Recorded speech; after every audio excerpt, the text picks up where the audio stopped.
Okay, let's just get this out of the way so you guys can focus on the video. Yes, there's this ridiculous looking scratch on my head.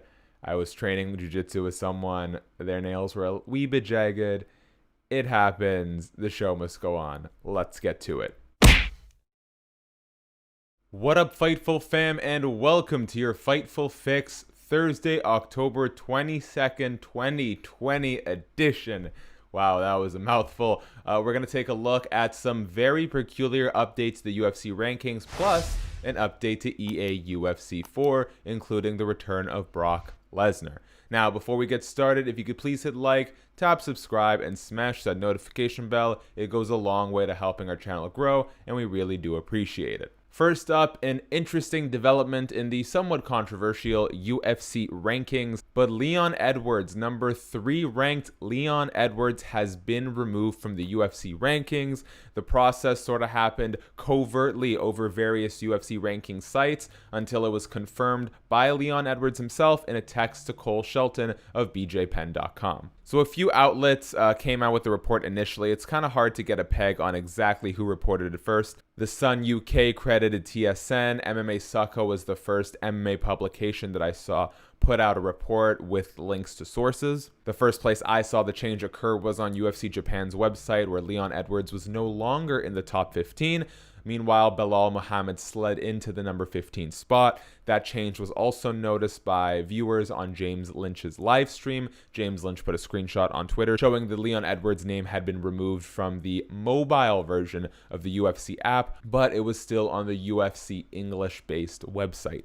Any uncertainties were put to rest when Cole Shelton of BJPenn.com said that he texted with Leon Edwards, and Edwards himself confirmed that he was no longer ranked in the UFC. Now, the alleged reason for this removal is that Leon Edwards has not fought since March of 2019, and so he was removed due to inactivity. We know when it comes to the UFC rankings and rules and precedent, it's all sort of a crock of shit.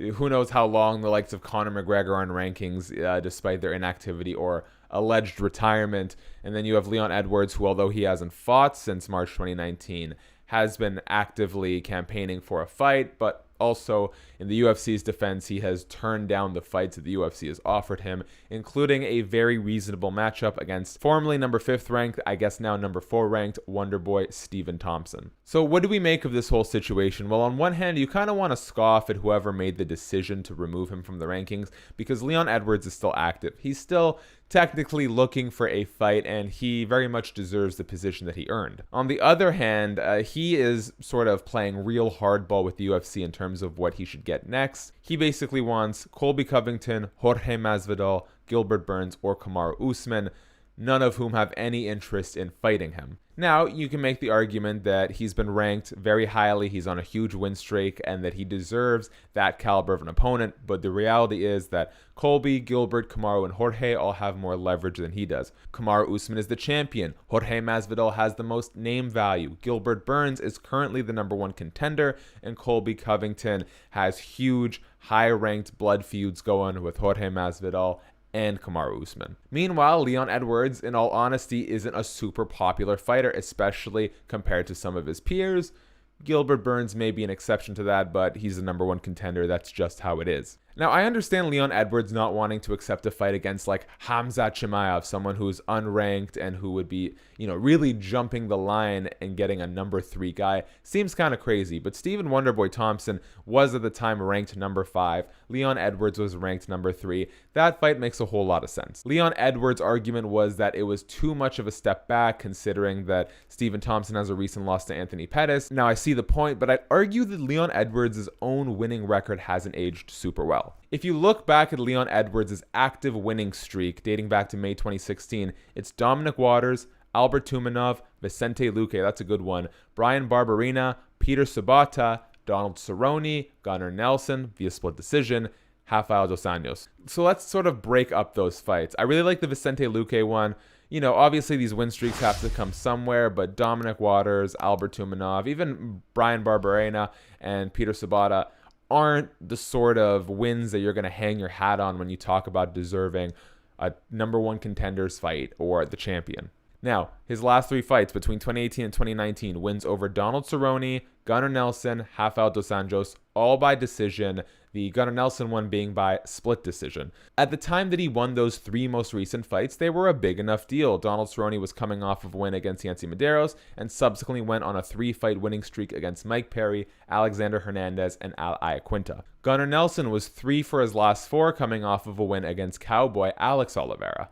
And Rafael dos Anjos had just turned the corner with a submission victory over Kevin Lee after falling short to Colby Covington and Kamaru Usman. No shame in those losses. Since then, however, none of his opponents have done particularly well. Gunnar Nelson has only fought once, losing a unanimous decision to Gilbert Burns. Cerrone, after bouncing back on that 3-fight winning streak, has lost 4 in a row against Tony Ferguson, Justin Gaethje, Conor McGregor, and Anthony Pettis before getting a draw against Nico Price. And Rafael dos Anjos has only fought one more time, losing to Michael Chiesa. So the guys that Leon Edwards has beat have not done super well in the last couple years. If anything, Vicente Luque, a fight dating back to March 2017, is arguably the most impressive when you consider the current landscape of the guys he's fought. And even then, both Leon and Vicente have probably improved a lot. So where does Leon Edwards go from here?